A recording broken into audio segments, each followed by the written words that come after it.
इसीलिए ये धम्म जीवन बहुत ही लोकोत्तर की ओर बढ़ाने के लिए अपने मन को जानना पड़ेगा। और इसलिए ये विनियत चेत धर्म जो है, छंद है, अपने को धम्म जीवन का छंद चाहिए और अधिमोक्ष दृढ़ निश्चय करना पड़ता है धम्म जीवन जीने के लिए, और स्मृति निरंतर रखना पड़ती है। स्मृति, समाधि और प्रज्ञा की ओर बढ़ सकते हैं। तो इसलिए ये 5 विनियत चेत धर्म, छंद, अधिमोक्ष, स्मृति, समाधि और प्रज्ञा, ये अपने को ध्यान साधना करने के लिए मदद करते हैं। और उसके साथ साथ ये 11 कुशल चेत धर्म भी विकसित करना है। और उसके बाद अपन देखे हैं 6 मूल क्लेश देखे हैं। ये योगाचारा में असंग आचार्य असंग ने अपने चित्त की 51 अवस्था बताई है। 11 कुशल चेत धर्म और उसके बाद 6 मूल क्लेश। उसमें का पहला देखा अपन राग यानी तृष्णा, प्रतीक यानी द्वेष, अविद्या, मान, विचिकित्सा और दृष्टि। और दृष्टि के भी 5 उप प्रकार है, वो भी देखे अपन। सत्काय दृष्टि, अंतग्रह दृष्टि, मिथ्या दृष्टि, दृष्टि परामर्श और शीलवर्त परामर्श। ये जो 5 उप प्रकार है दृष्टि के, वो भी अपन देखें। और ये जो 5 दृष्टि है, उससे सबसे अच्छा क्या है? सम्यक दृष्टि। ये सब जानने के, अपने चित्त को जानने से अपन सम्यक दृष्टि का विकास कर सकते हैं। इसलिए ये जानना है, अपने चित्त को जानना है। तो पहला जो मूल क्लेश है राग, उसको ही अपन तृष्णा कहते हैं, उसको ही अपन लोभ भी कहते हैं। और उसका उपक्लेश है मात्सर्य। अंग्रेजी में उसको अवेराइज कहते हैं। अंग्रेजी में बोलते wanted, more and more wanted, ज्यादा से ज्यादा चीजें चाहिए। तो ऐसा कहते धम्मपद में, उठानवती सतीमतो शुचिकमस निशमकारिणो संयतस धम्म जीवनो अपमदस यशो भी वर्ती। तो अपन क्या करना चाहिए धम्म जीवन जीते वक्त? तथागत भगवान बुद्ध कहते हैं उठानवती सतीमतो, यानी नींद से उठते वक्त भी जागृति पूर्वक उठना। नींद से उठते वक्त शुचिकमस निशमकारिणो, और जो भी कुशल कर्म करना है वो बहुत ही स्मृति पूर्वक करना है, जागृति पूर्वक करना है। संयतस धम्म जीवनो, और अपना धम्म जीवन कैसा चाहिए? संयम पूर्वक चाहिए, संयम चाहिए धम्म जीवन जीते वक्त। और अपमतस यशो भी बढ़ती, जो अप्रमाद में रहते हैं ऐसे व्यक्ति के जीवन में यश निरंतर बढ़ता रहता है। तो इसीलिए भगवान बुद्ध कहते हैं कि ये जागृति का सराव करना, यानी ध्यान साधना करना, यानी जागृति का विकास करना है, अप्रमाद का विकास करना है। और भगवान बुद्ध कहते अपमादो अमृत पद, अप्रमाद विकसित करना यानी वो अमृत का पद है। अमृत यानी बुद्धत्व की अवस्था। प्रमादो मच्छुनो पद, और प्रमाद में रहना, मच्छुनो यानी मृत्यु के समान। जो प्रमाद में रहता है वो मृत्यु के समान रहता है, उसका जिंदगी, उसका जीवन। अपमादो न मियंती, जो अप्रमाद में रहते हैं उनको मृत्यु कभी भी आता नहीं है, वो अमर रहते हैं। देखिए भगवान बुद्ध को 2500 साल हो गए, अमर है। और आगे भी सूरज और चांद भी चला जाएगा तो भी उनकी महती, उनका ग्रेटनेस हमेशा निरंतर रहेगा। और पमता मियंती यथामता, और जो प्रमाद में रहते हैं वो हर क्षण मृत्यु के जैसे रहते हैं। जिंदे लगते हैं लेकिन वो जिंदे होते नहीं है, वो जिंदा लाश कहते हैं जो प्रमाद में रहते हैं। तो इसलिए अपने चित्त को जानना है अच्छी तरह से। जो अपनी चित्त की 51 अवस्था है उसके ऊपर चिंतन करना है। ये जैसी 5 दृष्टि जो बताई है, वो 5 दृष्टि यानी मिथ्या दृष्टि है, अयोग्य दृष्टि है, और अपने को सम्यक दृष्टि विकसित करना है। तो पहला जो यानी उपक्लेश अपन देखा है राग का, राग यानी तृष्णा, लोभ, और उसका पहला उपक्लेश है मात्सर्य।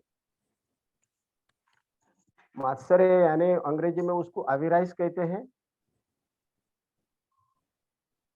और ज्यादा से ज्यादा चीजें चाहिए, ऐसी हाव रहती है मन में, हवस रहती है मन में, उसको मात्सर्य कहते हैं।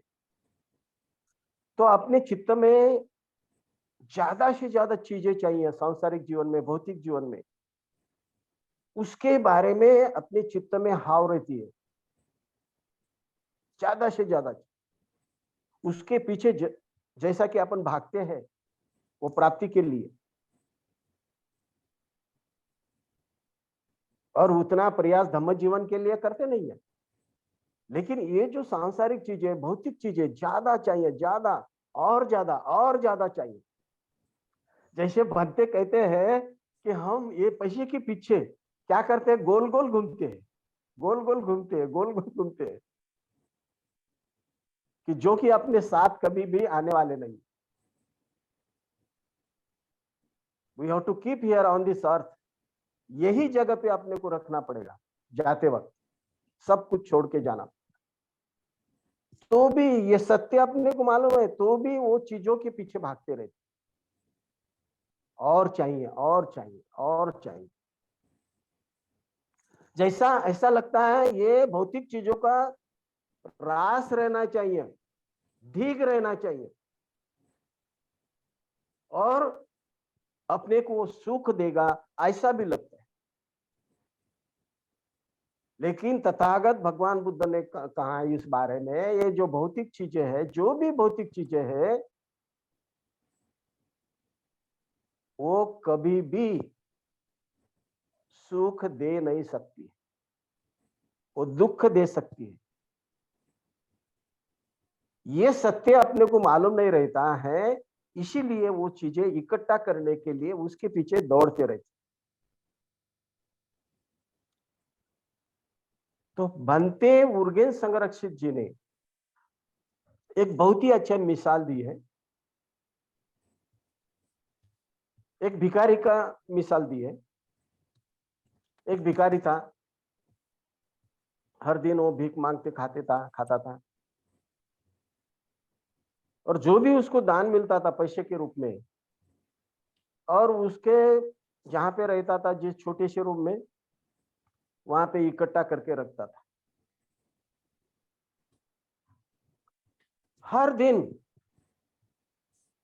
वो इकट्ठा करके करके बहुत बड़ा राश बन गई, ढीक बन गया। वो धन का, उन रुपयों का, लेकिन कभी भी उसका यूज नहीं करता था, इस्तेमाल नहीं करता था।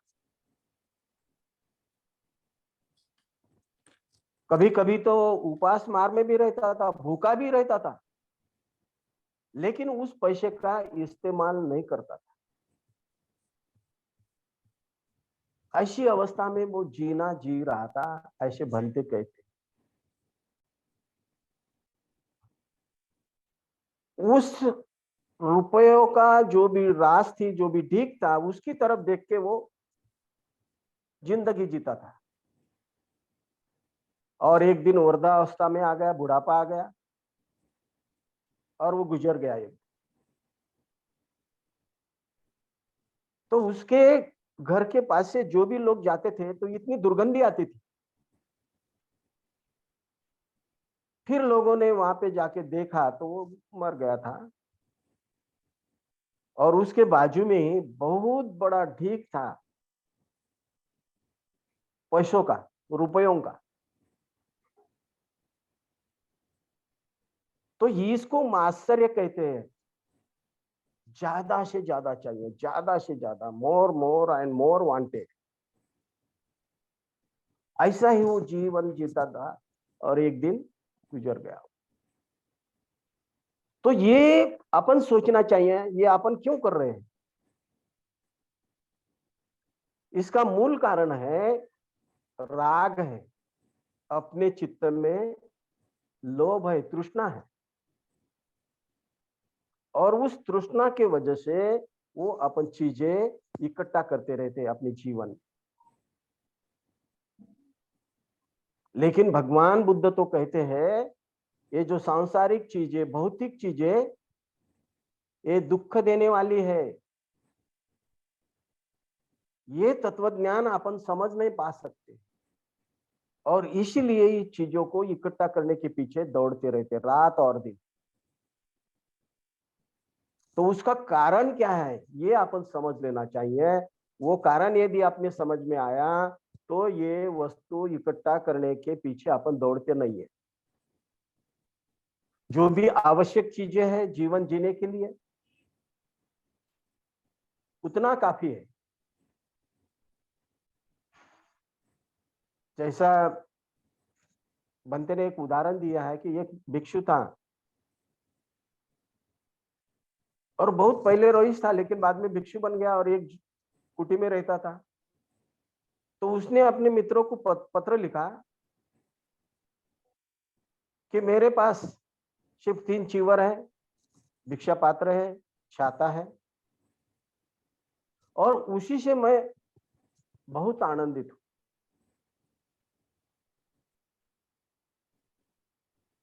तो ये जब लोभ अपने चित्त में रहता है तो अपन इकट्ठा वस्तु इकट्ठा करने के पीछे भागते हैं। वो तृष्णा, उस लोभ को पहचानना चाहिए, वो दुख देने वाली है। ये तत्व ज्ञान यदि अपन समझ लिया तो ये मात्सर्य की अवस्था अपनी कम हो जाती, तो अपन अच्छी तरह से ध्यान साधना कर सकते हैं। तो ये बहुत जरूरी है।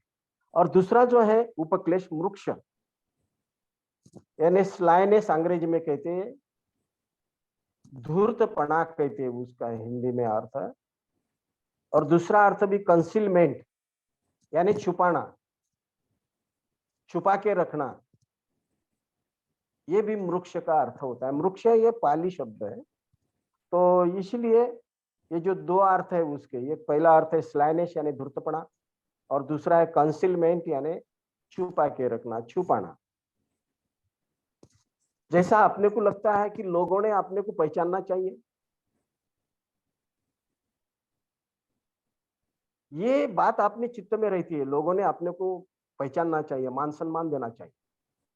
लेकिन जब लोग अपने को पहचानने लगते हैं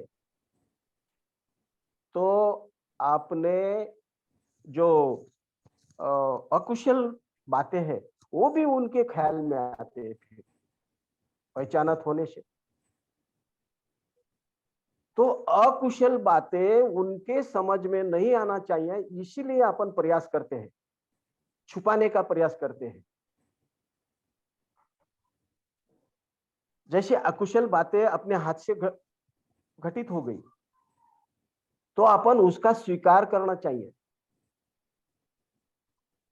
और उसके साथ साथ अपने जो कल्याण मित्र होते हैं उनके पास उनका कन्फेशन यानी कबूली देना चाहिए। ये बहुत मायने रखते हैं धम्म जीवन में। लेकिन हम ऐसा करते नहीं, हम कुछ बातें छिपाते हैं। कल्याण मित्र से छुपा के रखते हैं कुछ बातें। ये धम्म जीवन में चलता नहीं है। धम्म यानी सत्य, वो भी कितना सत्य? 100% ट्रुथफुलनेस।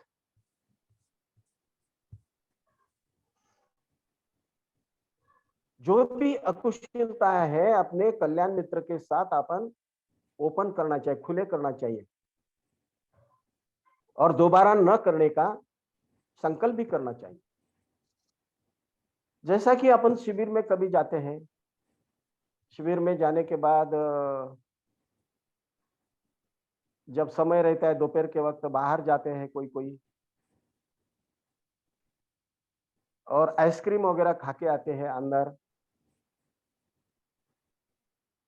और ये जो बात घटित हो गई वो बोलते नहीं, फिर अंदर आने के बाद कोई लोग पूछते हैं तो उनको क्या कहते हैं? आज बहुत गर्मी है, ऐसा। यानी जो बात है वो छुपाने की कोशिश करते हैं, उसको मूर्ख कहते हैं। तो ये आध्यात्मिक जीवन में चलता नहीं है, धार्मिक जीवन में चलता नहीं है।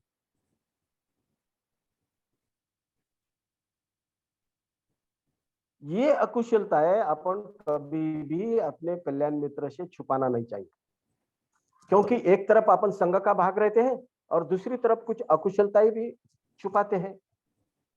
तो इसके वजह से आध्यात्मिक जीवन में अपन विकास नहीं कर सकते, प्रगति नहीं कर सकते। हमने कुछ भी छुपा के रखना नहीं चाहिए धम्म जीवन में, आध्यात्मिक जीवन में।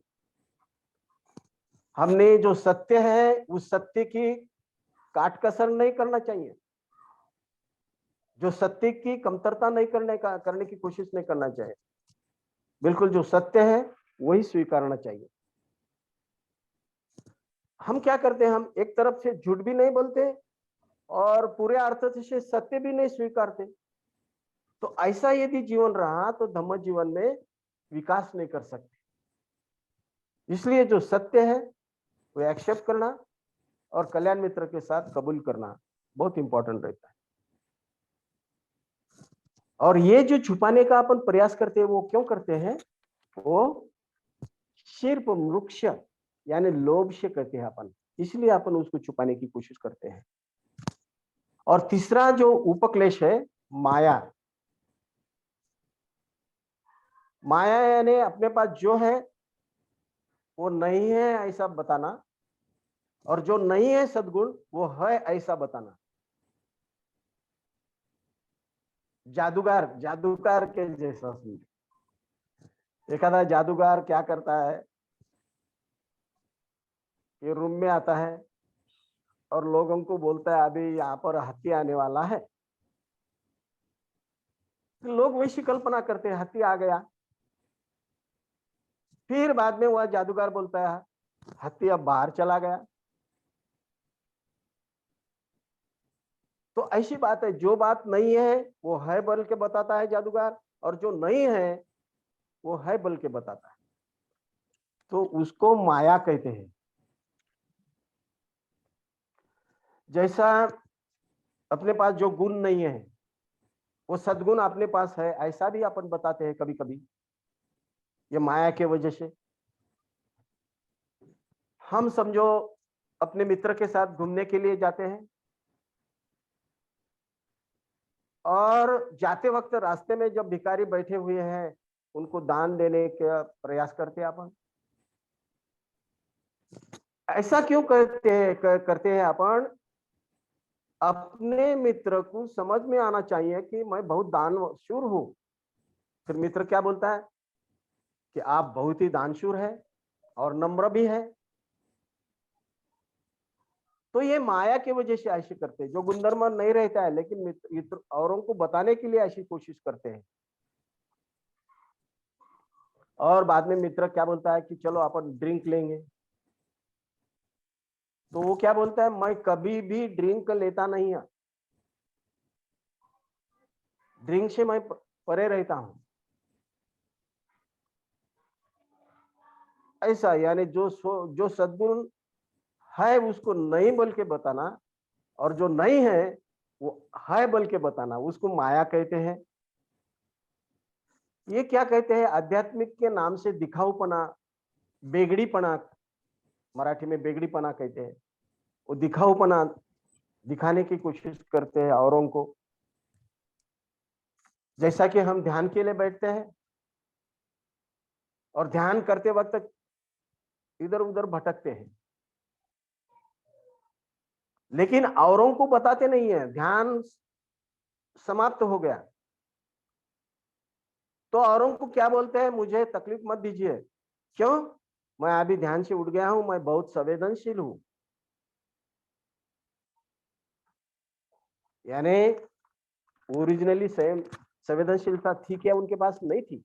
वो छुपाने के लिए माया के जैसा उन्होंने वो कर्म किया होता है, बताते हैं। और चौथा जो है शाठ्य, यानी अंग्रेजी में क्या बोलते हैं, डिसऑनेस्टी, अप्रामाणिकपना मराठी में। तो इसमें हम छुपाते नहीं है, तो सीधा सीधा झूठ बोलते हैं, उसको शाठ्य कहते हैं। जब हम शिविर में बाहर जाते हैं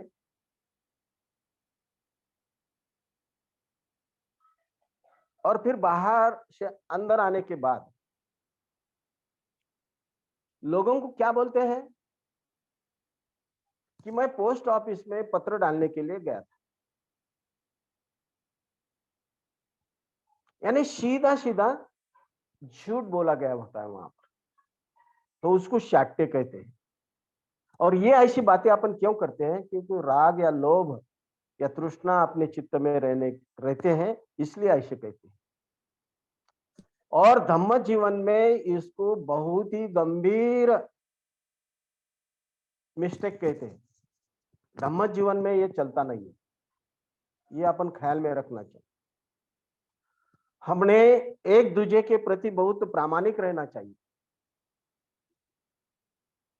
ऐसे बनते कहते हैं, एक दूसरे के प्रति बहुत प्रामाणिक रहना चाहिए, और दूसरे ने जो बात अपने को बताई है वो अपन 100% ऑनेस्ट है ऐसा अपन समझ लेना चाहिए। और यदि अपन ऐसा नहीं किया तो वो औरों की हिंसा होती है, एक दूसरे की हिंसा होती है। तो इसलिए बनते कहते हैं कि जो भी कहता है अपना मित्र, वो अपन सच मान लेना चाहिए।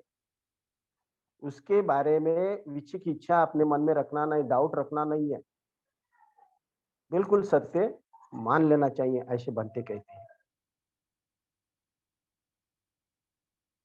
और क्योंकि ये झूठ क्यों बोलते हैं, कि झूठ बोलने से अपने मन में क्या रहता है, राग रहता है, रोग तृष्णा रहती है, इसलिए झूठ बोलते हैं। और पांचवा है मद, और उसका अर्थ होता है मस्ती, उन्माद, गुंगी आना, मद्यपान करने जैसी अवस्था, और उसको कहते हैं मद। और ये मद किसके बारे में रहता है? अपने खुद के बारे में रहता है। जैसा कि हम युवा अवस्था में रहते हैं और युवा अवस्था का मद रहता है, धुंध रहती है। युवा अवस्था वालों को ऐसा लगता है कि मेरे सामने बहुत बड़ा जीवन पड़ा है, मैं चाहे वो कर सकता हूं क्योंकि बहुत बड़ा जीवन मेरे आगे है। ऐसी अवस्था ये मद की अवस्था कहते हैं। और फिर युवा क्या करते हैं, वो धूम्रपान भी कहते हैं, मद्यपान भी करते हैं, और अपने शारीरिक हानि भी करते हैं, क्योंकि युवा अवस्था का उनको मद रहता है। उसकी मस्ती रहती है उनके मन में। और सौंदर्य की भी मद रहती है, संपत्ति की, पद प्रतिष्ठा की भी मद रहती है। और ऐसे जब सौंदर्य की मस्ती यानी संपत्ति की, बुद्धि की, ये जब मन में रहती है, अपने चित्त में रहती है, तो धम्म जीवन की तरफ प्रयास नहीं करती। धम्म जीवन आगे बढ़ाने के लिए ज्यादा प्रयास नहीं करते। तो इसीलिए ये जो बात है अपन पहचानना चाहिए। अपन यानी शिलाचरण करने के लिए बहुत ही जागृति पूर्वक रहना चाहिए, स्मृति पूर्वक रहना चाहिए। इसीलिए तो भगवान बुद्ध ने कहा है अपमादेन संपादित। धम्म जीवन में अप्रमाद में रहकर, स्मृति पूर्वक रहकर प्रयास करना है और जो चाहे वो प्राप्त करना है। तो आज अपन ये जो पहला मूल क्लेश है राग, उस राग के 5 उपक्लेश के बारे में देखा है। पहला है उसमें से मात्सर्य, दूसरा है मृक्ष, और तीसरा है मद, चौथा है शाट्य, और पांचवा है मद है सब। मृक्ष, मात्सर्य, मृक्ष, माया, शाठ्य और मद, ये 5 उपक्लेश है। इसको अच्छी तरह से अपन चिंतन करना चाहिए। इसके ऊपर चिंतन करके स्मृति पूर्वक चिंतन करना, तो अपन धम्म जीवन में आगे बढ़ सकते हैं। बहुत ही स्पीडली, बहुत ही जल्द गति से धम्म जीवन में अपन प्रगति कर सकते, विकास कर सकते। तो यहाँ पे समय हो चुका है, मैं यहाँ पे ठहरता हूँ। जय भीम, नमो बुद्धाय।